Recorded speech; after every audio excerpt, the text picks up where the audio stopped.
Hello, everyone. This is Linda Chamberlain from Homer, Alaska, with the second video in our 12-part series on iRest meditation and tools for resilience, self-regulation, and well-being.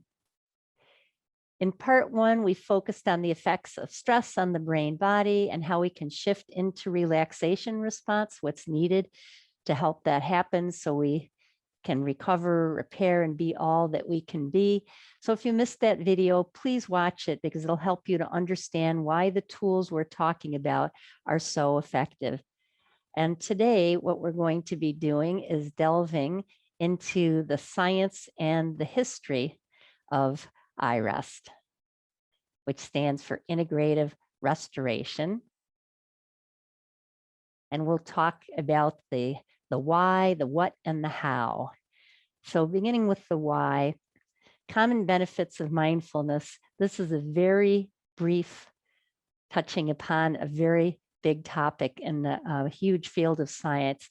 But as you know, as we see insurance companies, governments, sports teams, you name it, and schools as well, embracing mindfulness practices. It's to reduce stress, and burnout is a key factor of how effective mindfulness is. It enhances our ability to deal with illness, decreases symptoms of depression. It's being integrated a great deal into treatment and interventions for addiction. Just improves overall health and how we take care of ourselves.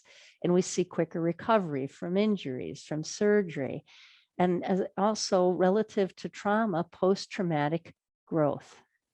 That ability not just to survive, but to thrive as we come through hard times, and very key in helping us to regulate emotions. And there's a recent systematic review on teaching mindfulness to teachers that you might want to check out that is referenced there. And when I say mindfulness, what do I mean?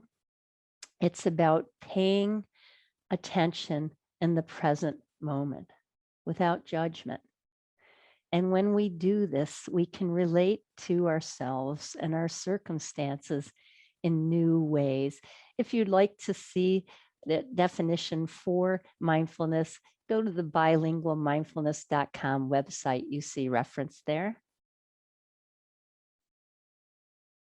So why iRest?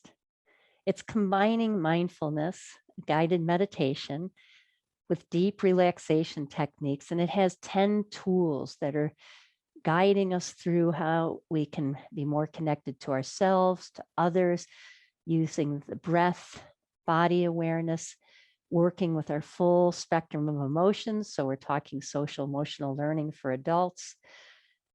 Doing so, we learn to respond versus react, and ultimately to thrive, building resilience. I was exposed to iRest through my work with the military. It was developed and evaluated there. The work began in 2004 when the military reached out due to the problems, the overwhelming number of cases they were seeing of post-traumatic stress and suicide issues, PTSD. The trials to evaluate it began in 2006.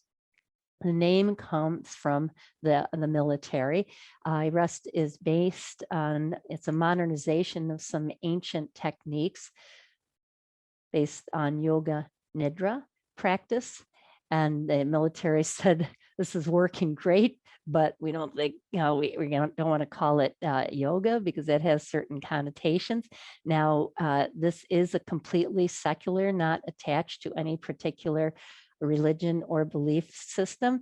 And by the time the evaluations were closing, the military said you can call it whatever you want, but the name iRest, because they took the letter I because of the popularity of the iPhone and the iPad and so forth at the time, it just worked. So that stuck. But by 2010, the US Surgeon General had approved it as Tier 1 for pain management. The Defense Centers of Excellence had approved it as complementary medicine for PTSD.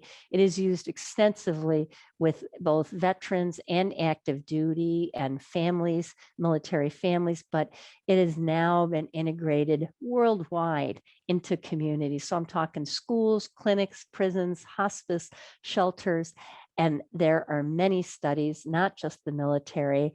I'm going to direct you to the iRest.org website if you'd like to look at the research that's being done with domestic violence and sexual trauma survivors relative to working with sleep, chronic pain management, stress levels for college students, the lots of studies and a growing field of evidence to support this practice.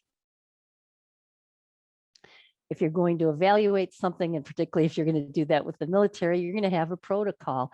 And iRest was distilled into 10 tools. We will practice all of these tools in the 12-part series, but we're going to start today with inner resource. And if you'd like to look at more detail about these other steps we're going to be going through, you've got a workbook to check out how we're going to work with the breath, how we're going to work with emotions and body awareness through body sensing.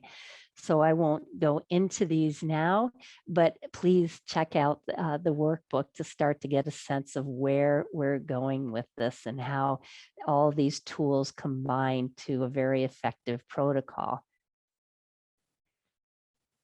Today's practice is going to be our inner resource. And when I say that, I'm talking about a felt sense that you carry with you that is hardwired into your nervous system. It's unique to you. It is a place, a special place within you of unbreakable well-being. It's always there, but life can be such in circumstances that we lose our connection, our awareness with it. So this practice is to bring us back in that connection and awareness. And we will use all of our senses because this is a way then that we can really feel into it in our body so that if we continue to practice it, and when I say practice little and often, just a few minutes a day can make a big difference. You can just feel into it. We are moving from thinking into feeling.